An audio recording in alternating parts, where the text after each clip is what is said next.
اکثر لوگ ایک بات سوچتے ہیں، کیا واقعی اللہ تہجد سے موضع کرتا ہے؟ اور یہ ہم کیسے جان سکتے ہیں کہ اللہ مانگی گئی تہجد کی دعاؤں پر راضی ہے یا نہیں؟ ایسی کون سی نشانیاں ہیں؟ تو سنو، اللہ خود فرماتا ہے کہ بھلا کون ہے جو مظلوم کی دعاؤں کو قبول کرتا ہے، اور کون اس کی تکلیف دور کرتا ہے، اور کون ہے بھلا جو ہواؤں کو اپنی رحمت کے آگے خوشخبری بنا کر بھیجتا ہے؟ یہ اللہ ہی تو کرتا ہے۔ اللہ کے سوا کوئی اور معبود نہیں، ہرگز نہیں۔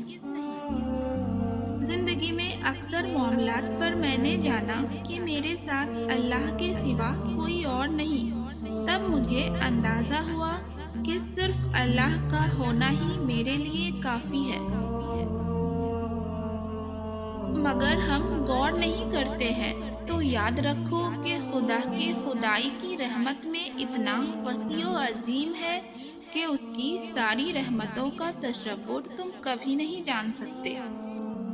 دیکھو، اگر آج کچھ تمہاری زندگی میں ایسا ہو رہا جو تمہیں تکلیف میں ڈالے ہوئے ہے، اور کسی من پسند چیز کا نہ ملنا تمہیں بے چین رکھتا ہے، اور تمہارا دل شدت سے کسی موضع کی تلاش میں رہتا ہے، تو یاد کرو وہ وقت جب مدت تک نبی کریم صلی اللہ علیہ وآلہ وسلم پر وحی کا سلسلہ بند رہا، اور لوگ انہیں طعنوں کا شکار بناتے تھے کہ تمہارا محبت کرنے والا اللہ تمہیں کیسے بھول گیا۔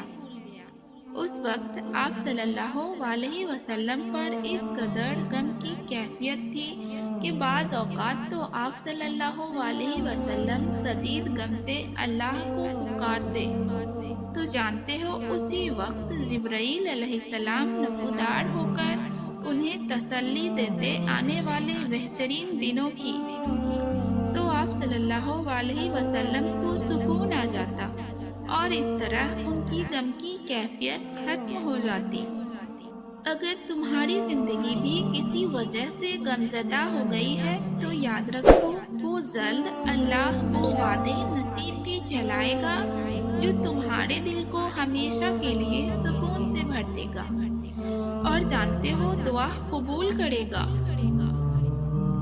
ایک وعدہ یہ بھی ہے کہ کبھی کبھی جو تم اللہ سے مانگتے ہو وہ صرف ایک قطرہ ہوتا ہے، یعنی ایک چھوٹی سی چیز جسے تم اللہ سے مانگتے ہو، جبکہ کچھ وقت میں ہی اللہ تمہارے نصیب میں کوئی خاص چیز، کوئی بڑی نعمت تمہارا مقدر کرنے والا ہوتا ہے، مگر تم نہیں جان پاتے۔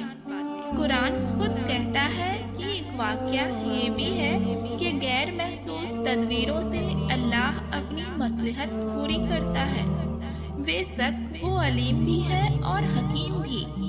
اور اگر تم چاہتے ہو کہ اللہ تعالیٰ تمہاری تہجد میں مانگی گئی دعاؤں کو قبول کر لے، تو اللہ پاک خود فرماتا ہے کہ اللہ سے بڑا تمہارا کوئی خیر خواہ نہیں۔ وہ تمہارا بھلائی چاہتا ہے، اور یہ اسی کی مہربانی ہے۔ وہ تمہیں ایسے کاموں سے منع کر رہا ہے جس میں تمہاری بربادی ہے۔ جانتے ہو جو محبت اللہ کے حدود کو توڑ کر کی جائے وہ ایک دن تمہیں بھی توڑ کر رکھ دیتی ہے، کیونکہ محبتیں وفا اور جفاؤں کا وہ کھیل ہے جس میں شیطان تمہیں ایک حسین خوبصورت سفر کا جھانسا دے کر تمہیں اللہ سے جفا کے طریق راستوں پر دھکیل دیتا ہے، مگر وہ زمین و آسمان کا مالک پھر بھی اپنی محبت سے بھرا خوبصورت رحمت تم پر برسانے کو منتظر رہتا ہے۔